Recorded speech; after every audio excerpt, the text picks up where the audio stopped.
जय हिंद मित्रों, आज आप सभी के बीच महिला आंचल का अगला पार्ट लेकर उपस्थित हूँ।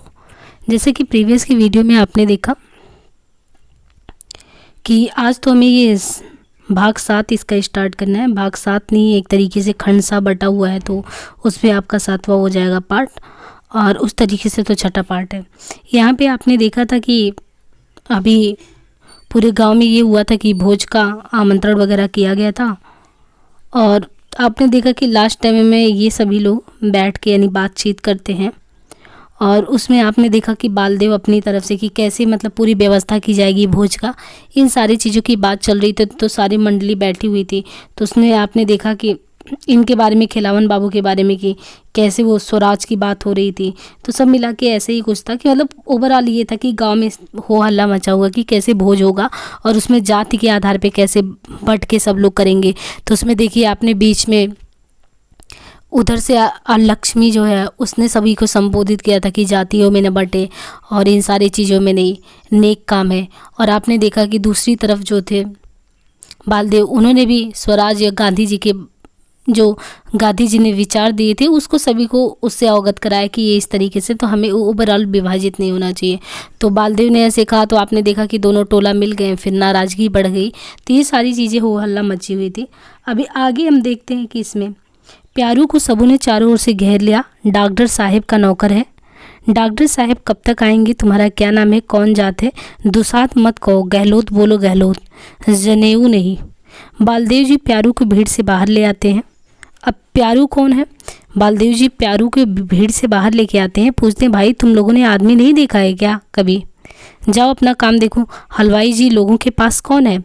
अभी पूरी गांव में यही तैयारी चल रही कि भोज कैसे होगा, पूरा प्रबंध हो रहा है। सुबह सुबह सब उठ के आ गए हैं। बालदेव जी सबू के नाम के साथ जी लगाकर बोलते हैं। रामकृष्ण आश्रम में लीडर लोग इसी तरह सबों के नाम के साथ जी लगाकर बोलते हैं। ड्राइवर जी, ठेकेदार जी, हरिजन।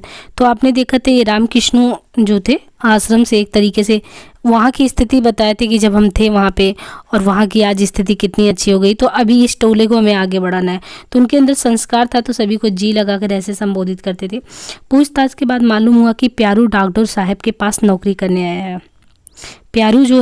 प्यारू जो डॉक्टर साहब है उनके पास नौकरी करने आया है। क्यों? क्योंकि आप देख रहे हैं कि गांव में अस्पताल खुलने वाला है, तो वो नौकरी के लिए फिराक में आए हुए हैं। ये थे प्यारू। रोहताहट स्टेशन में जो हेमाफेती डॉक्टर साहब थे ना, प्यारू पहले उन्हीं के यहाँ काम करता था। तो प्यारू के अच्छे खासे एक्सपीरियंस थे। वो 5 साल नौकरी, 5 साल जो है पहले होम्योपैथी के जो डॉक्टर थे, अब यहाँ पे हेमोपैथी कहा जा रहा है, तो होम्योपैथी के डॉक्टर थे, उनके यहाँ पे प्यारू जो था एक तरीके से ये काम कर चुका था। अभी यहाँ पे अस्पताल खुलने वाला था, तो पहले से हाजिरी लगा दिया था कि कंपाउंडर के रूप में हम काम करेंगे। और जैसे उसने यहाँ पे एंट्री लिया, तो गांव वाले जानते ही हैं, हर एक चीज़ को देखने के लिए उनको लगता है कोई अजीबो गरीब आ गया है, तो वो सबके सब उसको भीड़ लगा के घेर लेते हैं। तो ये पता चलता कि अच्छा ये डॉक्टर साहब, अब देखिए डॉक्टर साहब लिखा है, ये डॉक्टर साहब देश चले गए, सुना कि मेरीगंज में एक डॉक्टर बाबू आ रहे हैं, यानी डॉक्टर बाबू आ रहे हैं। सो प्यारू डॉक्टर बाबू के पास नौकरी करने आया है। चूड़ागढ़ का जलखै करके प्यारू बालदेव जी से कहता है, डॉक्टर बाबू का सामान कहाँ है? टेबल कुर्सी लगाना होगा, अलमारी को झाड़ना पोछना होगा, पानी की ढोल के पास एक बोतल रखना होगा, एक साबुन और एक गमछा। डॉक्टर बाबू आते ही पहले साबुन से हाथ धोएंगे। सचमुच प्यारू डॉक्टर का पुराना नौकर है।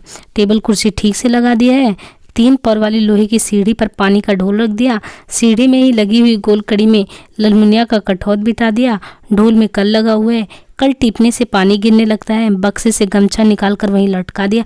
माने वो पूरी तरीके से जो प्यारू है उसको अच्छा खासा अनुभव है, और अपने अनुभव के आधार पे क्या है पूरी की व्यवस्था कर दी कि डॉक्टर आएंगे, इससे पहले सुव्यवस्थित ढंग से सारा काम कर दिया जाए। उसने किया भी। गसी बरकी की हथौड़ी का भीतर हिस्सा जैसे रोयादार होता है, वैसे ही गमछा है।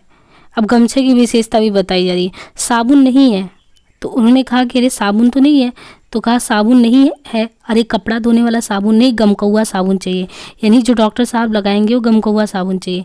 भगत की दुकान में गमकौआ साबुन कहाँ से आवेगा?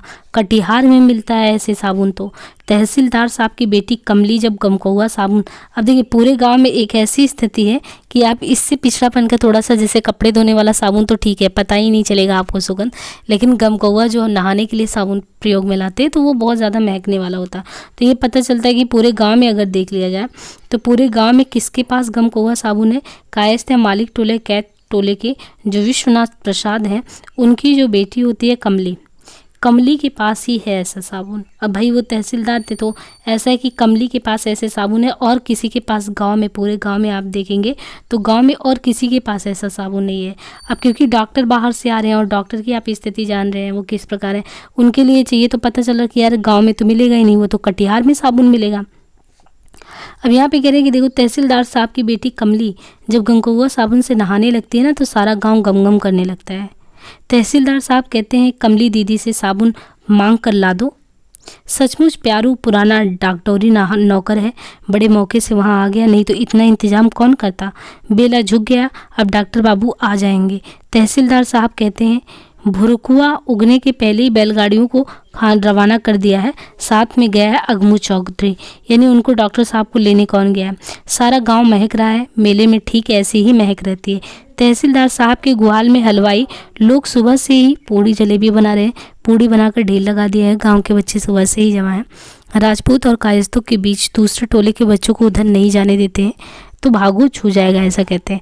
सिंह जी खुद जाकर खिलावन सिंह यादव को पकड़ लेते हैं, कहते हैं कि तहसीलदार देखो इसके पेट में बाय उखड़ गया है, भोज खाने के पहले ही अन्न सर्जी हो गई है। अरे भाई औरतों की तरह रूठने से क्या फ़ायदा, तुम ही कहो तहसीलदार हम ठीक कहते हैं या नहीं, लड़ो झगड़ो और फिर गले गले मिलो, ये रूठने का क्या माने। हमको तो बालदेव से मालूम हुआ है, जाकर देखो तो काक भुसुंडी इस कान में मंत्र पड़ रहा है।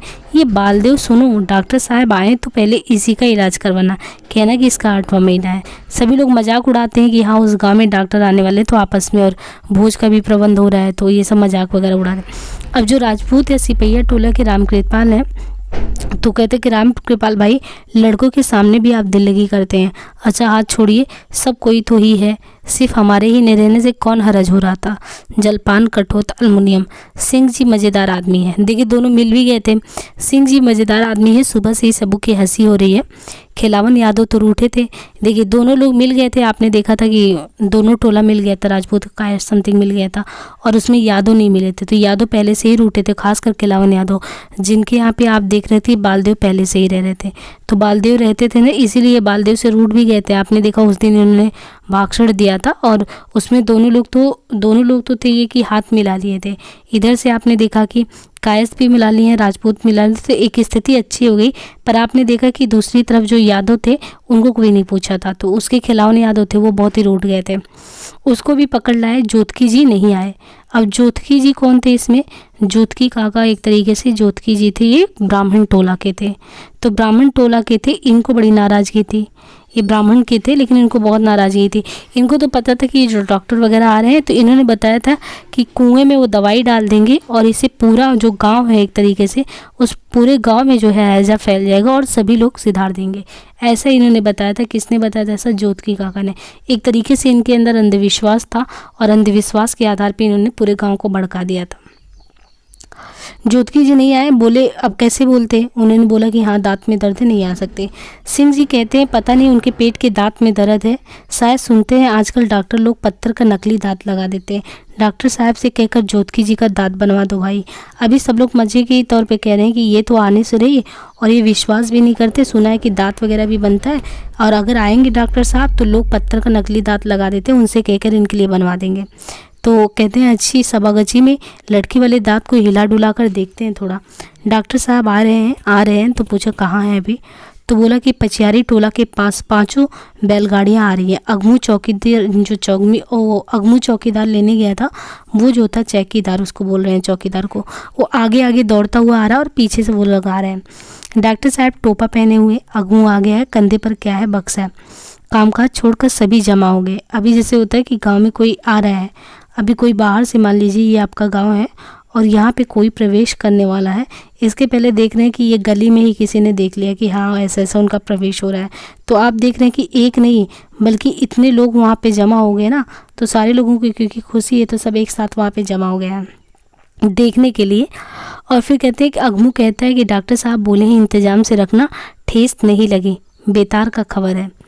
अब बालदेव जी कहते हैं कि रेडी या रेडा, अब सुनिएगा रोज बॉम्बे कलकत्ता का गाना, महात्मा जी का खबर, पटुआ का भाव सब आएगा। इसमें तार में ठेस लगते ही गुस्सा कर बोलेंगे बेवकूफ़, बिना मुंह धोए पास में ही बैठते हैं, तुरंत कहेंगे कि क्या आपने आज नहीं मुंह धोया। तो सब लोग पहले से ये समझ रहे हैं कि बाहर से आ रहे हैं तो थोड़ा सा व्यवस्थित होना चाहिए, अपने को खुद भी होना चाहिए। तो ये लोग अपने ही तरीके से सोच रहे हैं कि क्या क्या वो कह सकते हैं।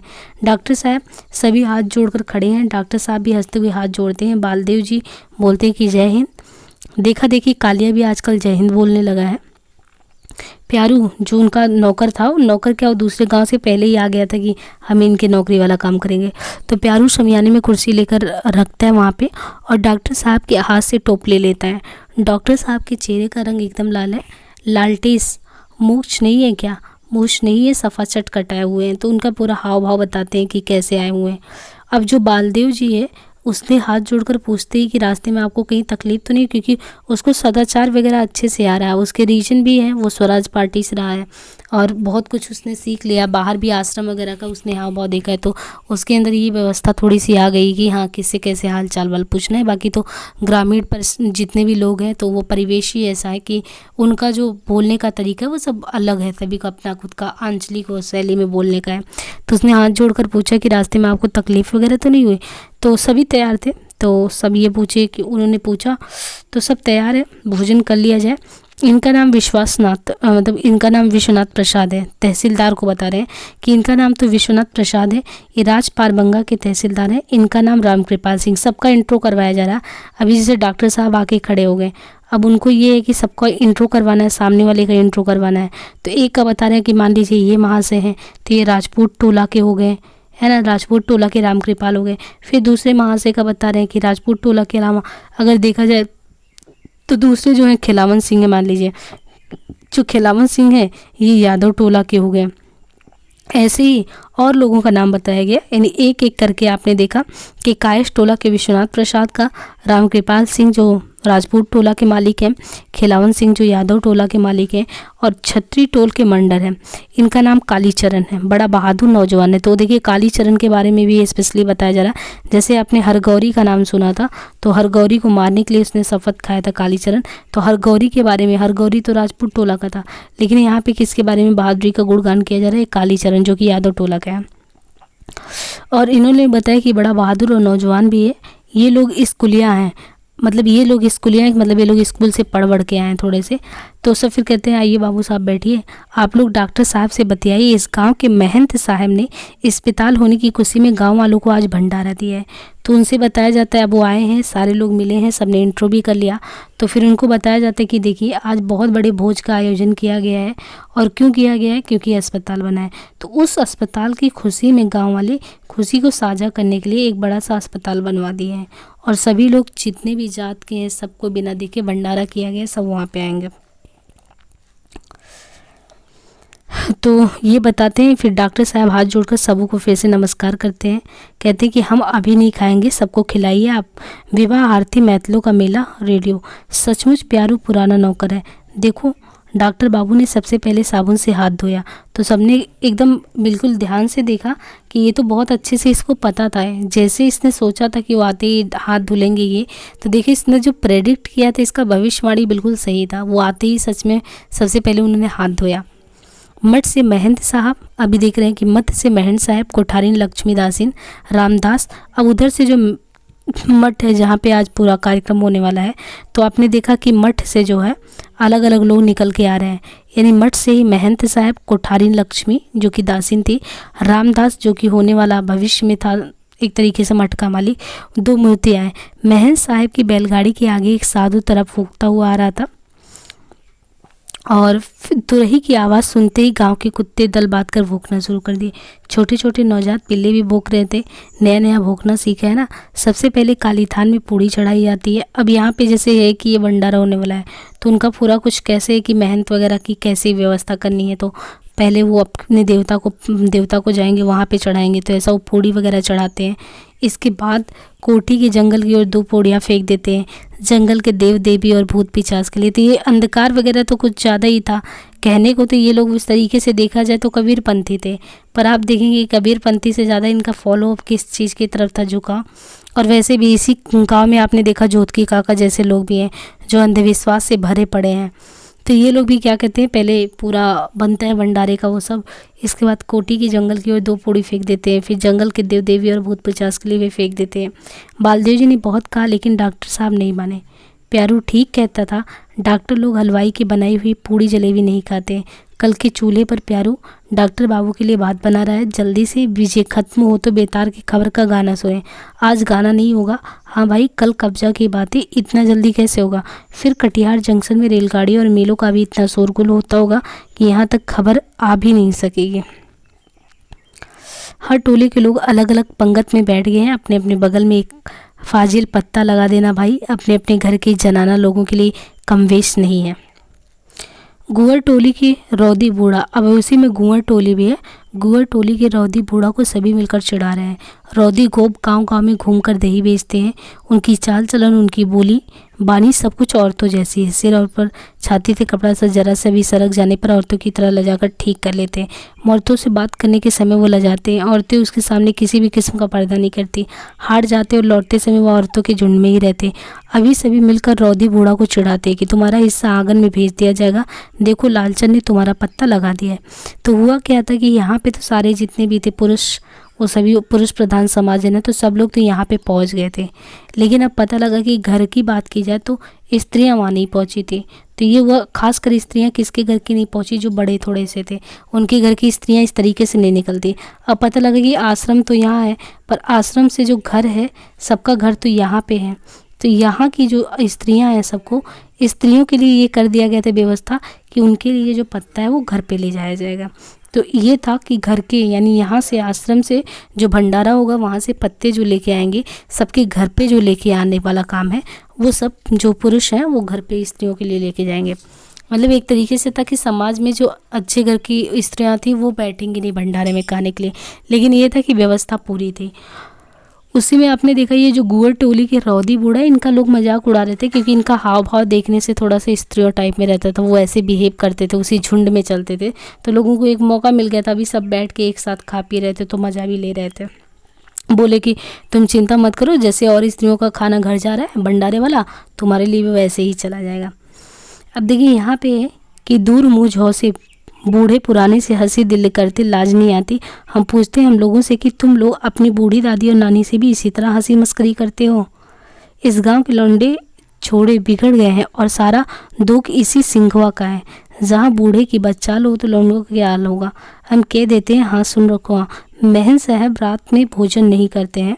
सदगुरु महंत साहब जो हैं जिन्होंने भंडारा दे रखा है वो रात में भोजन नहीं करते। कह रहे हैं कि सदगुरु हो डॉक्टर साहब आपको कितना मुशाहरा मिलता है? 200। खाना पीना यहाँ ऊपर आमदनी भी होगी। असल आमदनी तो ऊपर आमदनी है। बहुत अच्छा हुआ, गांधी जी तो अवतारी पुरुष हैं डॉक्टर साहब। आज से करीब 5 साल पहले एक बार हमारी आंखें आई, उसके बाद 2 महीने तक आंखों में लाली छाई रही। पुरनिया के सिविल सर्जन साहब की 50 रुपये फीस देकर दिखलाया, बहुत दिनों तक इलाज भी कराया, मगर बेकार। अब तो आप आ गए हैं, अपने घर के डॉक्टर हुए। तो ये महंत साहब बैठे हैं क्योंकि उनके देखिए वो नेत्रविहीन है। डॉक्टर साहब को इन्होंने पकड़ा और उनको पूरा अपना दुख समझाया कि देखो भैया बहुत दिन से हमारे जो है ये नेत्र जो थे ना, वो हमारे नेत्र क्या है वो गायब हो चुके हैं। और हमने कोशिश भी किया, हम शहर भी गए, शहर जाके वहाँ दवा भी कराया, लेकिन उसका फ़ायदा नहीं है। क्योंकि अब आप आ गए हो ना, और आज भी हम खिला पिला रहे हैं, तो अब आप आ गए ना, मेरी आंखों को आप ठीक करेंगे। चलिए उनको बैठ के समझा दिए बैठा के। जी डॉक्टर ने जरा हकलाते हुए कहा, जी मेरा कोई नहीं, माँ बाप बचपन से ही गुजर गए हैं। तो उन्होंने कहा कि बचपन से कोई नहीं है। लक्ष्मी समझ लेती कि ये सवाल पूछना उचित नहीं हुआ। उसे स्वयं आश्चर्य हो रहा था कि उसने ऐसा प्रश्न किया ही क्यों। मेरा कोई नहीं लक्ष्मी, उसने कहा रामदास को बुलाओ। अच्छा तो डॉक्टर बाबू अब आज्ञा दीजिए, आप भी भोजन करके आराम कीजिए, कभी मठ की ओर भी आइएगा। सदगुरु साहब कहने, तो वो अपना सुनाती है कि सदगुरु साहब क्या कहें, क्योंकि ये लोग कबीरपंथी थे तो ऐसा ही विचार देते चलते थे। तो उन्होंने कहा कि सदगुरु साहब कहने कि दरस बरस सतरंग सत्संग से तो छूटे मन का मैल। लक्ष्मी हाथ जोड़कर नमस्कार करती है और फिर ब्राह्मण टोली के लोग बालदेव जी से पूछते हैं। अब ब्राह्मण टोली के लोग इससे पूछते हैं, और ब्राह्मण टोली यानी जोतकी का टोली, वो लोग इनसे पूछते हैं कि डॉक्टर बाबू का नौकर तो दुसाद है, कहते हैं कि डॉक्टर बाबू का नौकर तो दुसाध है और डॉक्टर बाबू कौन जात हैं, दुसाध का बनाया हुआ खाते हैं। अब लोगों देखिए यहाँ पे जाति इतना ज़्यादा एग्जिस्ट करती है ना, तो इन लोगों को लगता है कि जो ये डॉक्टर साहब आए हैं ये तो उच्च जाति के हैं, इनके साथ जो नौकर काम कर रहा है वो किस जाति का, ये भी तो ध्यान देना है।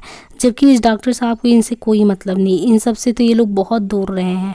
लेकिन क्योंकि अब गांव में आ गए ना, और गांव में आप समझ सकते हैं कि जात कितना ज़्यादा, मतलब जाति ही पहचान है। जो एहसास शायद डॉक्टर प्रशांत को कभी भी पूरे जीवन में नहीं हुआ होगा, वो आके यहाँ पे मेरीगंज में उन्हें सब पता चल जाएगा कि जाति क्या होता है, कुल वंश सब उनको ज्ञात हो जाएगा। तो लोगों ने पहले ये पता करने की कोशिश की थी, जैसे गांव उसमें बटा हुआ है, तो उन लोगों ने भी सोचा कि अगर देखें तो इनसे पूछा जाए कि जो इनका नौकर है और जिस जात की ये है, क्या उसके हाथ का ये खाना वगैरह खाएंगे। पूछा कि दुसाध का बना हुआ वो खाते हैं, बोलिए प्रेम से महात्मा गांधी की जय। फिर बाद में जो भंडारा हुआ समाप्त हुआ, कोई त्रुटि नहीं हुई, मतलब त्रुटि नहीं मतलब त्रुटि नहीं हुई, मतलब त्रुटि नहीं मतलब कि कोई गलती हुई कि नहीं हुई, तो कोई त्रुटि नहीं हुई, सबको पूर्ण हो गया। जो भूल चूक से छूट गए उनका हिस्सा कल ले जाइएगा। तो ऐसे करके इन लोगों ने अपना रात का भंडारा वगैरह समाप्त किया। बालदेव जी अगमू चौक चौकीदार और बिरंची के साथ अस्पताल में ही सोएंगे, आज पहली रात है। तो देखिए बालदेव जी, जो बालदेव जी थे बेसिकली ये स्वराज वाले, इन्होंने कहा कि आज जो है हम लोग क्या करेंगे, एक तो सब कुछ तो खुशी में अस्पताल के हुआ है, तो इन्होंने बोला कि आज हम लोग क्या करेंगे, आज मैं एक काम करता हूँ, मैं आज अस्पताल में सो जाता हूँ। इन्होंने कहा आज अस्पताल में, और जो अगमू चौकीदार जो लेने गया था डॉक्टर प्रशांत को, तो उन्होंने कहा कि विरंची के साथ वो आज अस्पताल में सोएंगे। वैसे ये बालदेव किसके यहाँ पे रहते थे, खिलावन सिंह। खिलावन सिंह वही थे जो यादव सेना के एक तरीके से यादव के मालिक थे, जिन्होंने बालदेव को अपने यहाँ पे रोका था। तो इस तरीके से आज वाला ये समापन हुआ। अब देखिए अगला आप देखते हैं कि नेक्स्ट पार्ट 8वां खंड है। अब आपको 8वें खंड में देखने को क्या मिलता है, लक्ष्मी का भी संसार में कोई नहीं है। जैसे प्रशांत का कोई नहीं था, ऐसे ही इनका भी लक्ष्मी का भी कोई संसार में नहीं है। जी मेरा कोई नहीं है। लक्ष्मी सोचती है उसका दिल इतना नरम क्यों है। वह डॉक्टर को देखकर पिघल गई। वह अच्छी बात नहीं है, सद्गुरु मुझे बल दो।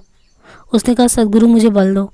सद्गुरु के सिवा कोई और भी उसका नहीं। माँ की याद नहीं आती। पसराहा मठ के पास अपनी झोपड़ी की याद आती है। सुबह होते ही बाबूजी कंधे पर चढ़ाकर मठ ले जाते थे। महंत राम गोसाई कितना प्यार करते थे। तब आ गई लक्ष्य, तो अपने बचपन की याद करने लगती कि मैं जब छोटी थी तो कैसे होता था।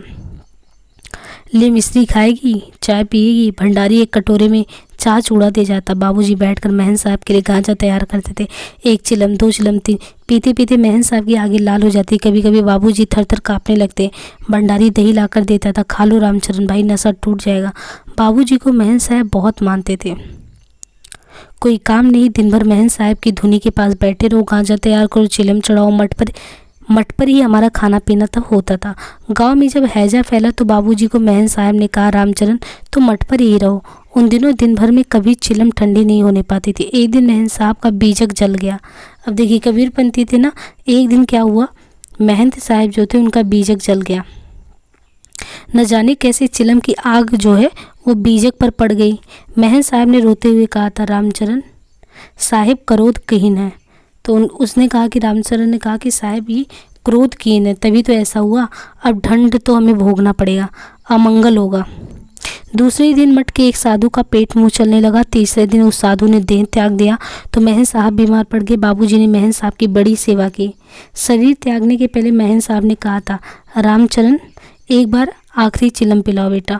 बाबूजी चिलम तैयार करने के लिए धुनी से आग ही ले रहे थे कि धुनी ने उल्टी होने लगी उनको। महन साहब ने शाम को और बाबूजी ने सुबह को काया बदल दिया। भंडारी ने दूर से ही बाबूजी का दर्शन करा दिया था। भंडारी ने कहा था, मरे हुए आदमी के पास नहीं जाना चाहिए। लक्ष्मी ओ लक्ष्मी, उन्होंने कहा कि आई लक्ष्मी कुनमुनाती उठती है। उस दिन बीजक छूकर कसम खाए थे और आज फिर पुकारने लगे, सदगुरु हो तुम्हारी बुलाहट कब होगी। बुला लो सदगुरु अपने पास दासी को। लक्ष्मी, महन साहब चित्त को शांत कीजिए। उन्होंने, क्योंकि वो उनके एक तरीके से थे ना कि काम करते थे, तो बोले कि महंत साहब चित्त को शांत कीजिए, सदगुरु का ध्यान कीजिए। माया सब माया है लक्ष्मी, लेकिन एक बार पास आओ। अंधा आदमी जब पकड़ता है, तो अब ये बता रहे हैं कि स्थिति तब तो पिताजी थे, अब वो भी नहीं रहे उस तरीके से। तो उन्होंने कहा कि ये जो अंधा आदमी होता है जब पकड़ता है तो मानो उसके हाथ में मगरमच्छ का बल आ जाता है। अंधे की पकड़ लाख जतन करो, मुट्ठी टस से मस नहीं होती। तो ये अपनी व्यथा बता रही लक्ष्मी कि अंधा भी पकड़ता है तो किस तरीके से पकड़ता है। हाथ है लोहार की सण सी उसकी, दंतहीन मुंह की दुर्गंध लार। महंत साहब सुनिए, रामदास धोनी के पास ही है महंत साहब। अरे रामदास जल्दी उठो जी, महंत साहब को क्या हो गया। महंत साहब को सदगुरु ने अपने पास बुला लिया। सुबह को सारे गांव के लोग जमा होते। महंत साहब सिद्ध पुरुष थे, इच्छा मृत्यु हुई। रात को बैठकर गांव के बूढ़े बच्चों को खिलाकर आए और रात में ही चोला बदल दिए। दुनिया में ऐसी मन्नी सबको नसीब नहीं होती। ज्ञानी महात्मा थे। रामदास कहता है कि भंडारा से लौटकर जब सरकार आए और आसन पर ध्यान लगाकर बैठे तो देह से जोत निकलने लगा। हम मसहरी लगाने गए थे तो इशारे से मना कर दिया। हम धुनी के पास बैठकर देखते रहे। सरकार के देह का जोत और तेज हो गया और सरकार एकदम बच्चा हो गया। जोत की चमक से हमारी आंखें बंद हो गई। हम वहीं धुनी के पास लेट गए। कोठारी जी जब हल्ला करने लगी तो आंखें खुली। लक्ष्मी सुबह कुछ नहीं बोलती। साधुओं को माटी देने की रीत भी नहीं मालूम उसे। जटा बढ़ा लिया और हाथ में कमंडल ले लिया है। हो गए हैं साधु। चरणदास पहले बीजक पाठ होगा तब माटी, इसके बाद सभी संतन के गारो। तो ये सब बताते हैं कि कैसे क्या होगा। सबसे पहले रामदास माटी देता है, उसके बाद लक्ष्मीदासी मुट्ठी भर माटी महंत साहब के सफ़ेद चादर पर डाल देती है और फूलों की माला। साधु लोग कुदाली से गोर में मिट्टी भरने लगते हैं। चरणदास कहता है महंत साहब को लगाकर 10 महंतों को माटी दिया। माटी देना भी नहीं जानेंगे। गांव की कीर्तनिया लोग समदाउन शुरू करते हैं और ये थोड़ा सा अपना वहाँ पे देखिए, ये एक तरीके से ये आपको आंचलिक उसमें ये देखने को मिलेगा कि किस तरीके से यहाँ पे जो गीत संगीत होता है, तो ये गीत संगीत भी आपको देखने को मिलेगा। तो एक तरीके से आंचलिक उपन्यास में जो जो चीज़ें होती हैं, ये परीश्वरनाथ रेणु चीज़ द्वारा इस आपको उपन्यास में वो सारी चीज़ें देखने को मिलेंगी। मत सोना लगता है जीवन में आज पहली बार लक्ष्मी समझ रही है महंत साहब की कीमत को। नेत्रहीन हो गए थे, कुछ देख नहीं सकते थे बिना रामदास के सहारे। समाधि के एक पग चल भी नहीं सकते थे, किंतु ऐसा लगता था कि मठ भरा हुआ है। बिना महंत के मठ और बिना प्राण के काया। तो बता रही थी कि ऐसी स्थिति हुई थी कि बिना महंत के वो मठ कुछ नहीं लगता था और बिना प्राण के काया। जो भी हो, संसार में सबसे बढ़कर लक्ष्मी को ही प्यार करते थे महंत साहब। चढ़ती जवानी में सदगुरु साहिब की दया से माया को जीतकर ब्रह्मचारी रहे। बुढ़ौती में तो आदमी को इंद्रिया से, तो ये बता रहे हैं कि जो भी हो, संसार में सबसे बढ़कर लक्ष्मी को ही मानते थे वो महंत साहब। सदगुरु साहिब की दया से माया को जीतकर ब्रह्मचारी रहे। बुढ़ौती में तो आदमी की इंद्रियां शिथिल ही हो जाती हैं। माया के प्रबल घात को नहीं संभाल सकती, इसलिए तो साधु ब्रह्मचारी लोग बुढ़ापे में ही माया के बस में हो जाते। तो बताया कि ठीक है, वो भले ही अपने जीवन भर रहे, जैसे भी रहे, मानते तो वो किसको थे, लक्ष्मी को थे। ये स्थिति हुई कि एजेड होने के साथ साथ जब वो एजेड हो गए तो उस समय में वो अपनी इंद्रियों को नियंत्रण में नहीं कर पाए, और नियंत्रण नहीं कर पाए तो इंद्रियां शिथिल ही हो जाती हैं एक तरीके से। जब तक जान है, कहते हैं कि ठीक है शिथिल नहीं हुई, लेकिन एजेड होते होते वो बच्चों जैसा बिहेव भी करता रहता और उसकी शिथिल हो जाती, तो ब्रह्मचारीपन जो उनका होता वो भी टूट जाता है। इसलिए तो साधु ब्रह्मचारी लोग बुढ़ापे में ही माया के बस में आ जाते हैं। ये तो महंत साहब को दुख नहीं, तो लोग बता रहे हैं कि ये तो महंत साहब का दोस्त नहीं था, उनका भाग ही खराब। यदि वो नहीं होती, अब लोग कह रहे हैं कि अगर लक्ष्मी नहीं होती तो उनकी बुरी नज़र नहीं जाती। मतलब ये इनका दोस्त नहीं है, महंत साहब का दोस्त नहीं। वो नेत्रहीन व्यक्ति अगर इस तरीके से करा, ये उसका दोस्त नहीं है। दोस्त इस तरह उन पे डाल दिया गया कि अगर ये लक्ष्मी नहीं होती तो फिर उनका दिमाग नहीं फिरता। महंत साहब सदगुरु के रास्ते से नहीं दिखते, वे ध्रुव सत्य हैं। दोख तो लक्ष्मी का है, एक ब्रह्मचारी का धर्म भ्रष्ट करने का पाप उसके माथे। अब उसका अपना कौन है, कोई नहीं है यहाँ पे। महंत साहब हमको छोड़कर आप कहाँ चलेगी। दासी के अपराध को क्षमा करना गुरु। जीवन में तुम्हारी कोई सेवा सुखी मन से नहीं कर सकी, मरने के समय भी तुमको सुख नहीं दे सकी, प्रभु क्षमा करो। जिंदगी भर के जमे हुए आंसू आज निकल जाना चाहते हैं, रो के रुकते नहीं हैं। जय हिंद कोठारी जी। दया सदगुरु के बालदेव जी बैठिए। बालदेव जी आते हैं। बालदेव जी सब भूल गए हैं। लक्ष्मी को सांत्वना देने के लिए रास्ते में जितनी बातें सोची थी, दोहा कविता सब भूल गए। उसे माया जी की याद आ जाती है। माया जी, मतलब जहाँ पे वो पहले रामकृष्ण होकर के आश्रम में रहते थे, तो माया जी का वो रूप, गंगा रे जमुनवा की धार नैनवा से नीरवी। बालदेव जी की गड़ी हुई ढाढ़स की बात इस तेज धारा में नहीं टिक पाई। बालदेव जी की भी आंखें छलछला उठी। फाल्गु में बाढ़ आती है, वो दिल को मजबूत करके कहते, कुठारी जी सब परमेश्वर की माया, हानि लाभ जीवन मरण जस अवजद विधि हाथ। हम तो सूरज उगने के पहले ही डॉक्टर साहब के साथ बाहर निकल गए थे। डॉक्टर साहब को गांव की चहदी दिखलानी थी। दाखिन संथाल टोली से सुर करके दोसाट टोली तक गली कूची अगवारा पिछवारा देखते देखते 10 बज गए। वहीं मालूम हुआ कि महन साहब का तो इंतकाल हो गया। डॉक्टर साहब का भी मन उदास हो गया। ये अस्पताल लौट गए, बाकी टोलों को कल देखेंगे। आज रोहताट हाट में ढोल भी दिला देना है। अस्पताल खुल गया है, सोवन मोची को भेजकर हम यहाँ आए हैं। लक्ष्मी के आंसू थम चुके थे। बालजीजू जी ठीक समय पर आ गए। महन साहब बालजीजू को बहुत प्यार करने लगे थे। 5-7 दिनों की जान पहचान में ही महन साहब ने बालजीजू को अच्छी तरह पहचान लिया था। रुपया को बजा कर देखा जाता है और आदमी को एक ही बोली से पहचाना जाता है। महन साहब कहते थे शुद्ध विचार का आदमी है, संस्कार बहुत अच्छा है। इसके पहले महन साहब ने किसी पर इतना विश्वास नहीं किया था। मठ में रोज़ तरह तरह के साधु सन्यासी आते थे। महन साहब रोज़ यहाँ कहना नहीं बोलते थे कि लक्ष्मी, इन लोगों का कोई विश्वास नहीं, रमता लोग हैं, इन लोगों से ज़्यादा मिलना जुलना अच्छा नहीं है। नई उम्र के साधुओं के पैर की आहट से तो वे पहचाने जाते थे। उनकी अंतर्दृष्टि बड़ी तेज थी। पिछले साल एक दिन सत्संग में एक नौजवान साधु आकर बैठ गया। रात में आया था, 12:76 जा रहा था। उसके नैन बड़े चंचल। सत्संग में बैठकर लक्ष्मी को टकटकी लगाकर देखने लगा। महन साहब वचन सुना रहे थे, आखिर कहते कहते अचानक रुक गए। बोले, ओ नवगोचिया के जवान उदासी जी, अरे साहब वचन पर ध्यान दीजिए। आप लक्ष्मी के शरीर पर क्या नैन गड़ाए हो? माटी की शरीर तो मिथ्या है साहब, वचन सत्य। बेचारा बिना बाल भोग किए आसन छोड़कर चला गया, लेकिन बालदेव जी पर उनका बड़ा विश्वास था। असल त्यागी यही लोग है लक्ष्मी। बालदेव जी को देखते ही लक्ष्मी का दुख आधा हो गया। बालदेव जी कहते हैं, बड़े भाग से ऐसे लोगों का दर्शन मिलता है। हमको तो दर्शन मिला, लेकिन सेवा की अवसर नहीं मिला। बालदेव जी, आप तो दास हैं। जी, मेरी भी दास थी, मांस मछली छूती भी नहीं थी। तब तो आप गर्भदास हैं, फिर कंठी क्यों नहीं लेते? बालदेव जी जरा ओठों पर हंसी लाकर कहते, कुठारीन जी, असल चीज़ है मन, कंठी तो बाहर चीज़ है। दूसरा साधु होता तो कंठी की बाहर चीज़ कहते सुनकर गुस्सा हो जाता। रामदेव गुस्साई होते तो तुरंत चिमटा लेकर खड़े हो जाते, गाली गलौज करने। लेकिन लक्ष्मी शांत होकर कहती है, कंठी बाहर चीज़ नहीं है बालदेव जी, भेक है, मतलब भेद है। ये आप विचार कर देखिए। जैसा आपका खद्दड़ कपड़ा, मलमल और मार्किन कपड़ा पहनने वाले मन से भले ही महात्मा जी के पंथ को माने, लेकिन आप उन्हें स्वराजी नहीं कहेंगे। लक्ष्मी को बातों का जवाब देना सहज नहीं होता। जब जब लक्ष्मी से बातें होती, बालजीजू को नई बातों की जानकारी होती। आप कहती हैं तो ले लेंगे कंठी, किससे लीजिएगा? बरछेत्रा एक तीर्थस्थान ने पंक्ति, आप ही दे दीजिए। लक्ष्मी हंस पड़ती। शोकाकुल वातावरण में लक्ष्मी की मुस्कुराहट जान डाल देती। कितने सूधे हैं बालदेव जी, मुझे गुरु बनाना चाहते हैं। नहीं बालदेव जी, मैं आपको अचरज से ही कंठी दिलाऊंगी। अचरज मतलब आचार्य से। आचार्य जी काशी जी में रहते हैं। मैं आपको अपना बीजक देती हूँ, इसका रोज पाठ कीजिए। बीजक पाठ से मन निर्मल होता है, अंतर की ज्योति खुलती है। बीजक एक छोटी सी पोथी, ज्ञान का भंडार है। बालदेव जी का दिल धक्का करने लगता है कि लक्ष्मी कहती है सब हाथ का लिखा हुआ। उस बार काशी जी से एक विद्यार्थी जी आए थे, बड़े जतन से लिख दिया था, मोती जैसे अक्षर है। बीजक से भी लक्ष्मी की देह की सुगंधी निकलती है। सुगंध में एक नशा है। इस पोथी के हर एक पन्ने को लक्ष्मी की उंगलियों ने परस किया है। और परस किया मतलब स्पर्श किया। अभी देखिए, स्पर्श किया है, इसलिए वो बालदेव जी को है ना कि अब लक्ष्मी की एक एक बातें उनको ऐसी लग रही है। तो वो ब्रह्मचारी टाइप में बिहेव करते, लेकिन उनको लग रहा है कि ये जो पोथी मिली है जो बीजक की है, तो ये बीजक की पोथी उनको क्यों लगती है, मतलब ये एक तरीके से उसका इंतज़ार क्यों करते कि हाँ ठीक है ये पोथी मिल जाएगा। तो पोथी मिलने का भी एक पीछे ये रीज़न होता है कि इस पोथी को मिल जाएगा, अगर हम पढ़ेंगे तो इसको एक एक उसके पेजों को टच किसने किया है?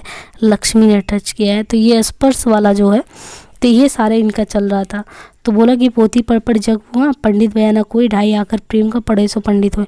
लक्ष्मी को देखने से ही मन पवित्र हो जाता है। उनके मन में बहुत ही ज़्यादा अगाध श्रद्धा लक्ष्मी के प्रति आ जाता है। बाकी आप देखेंगे इसके बाद 9वां पार्ट शुरू होता है, बाकी नेक्स्ट वीडियो में। Thank you.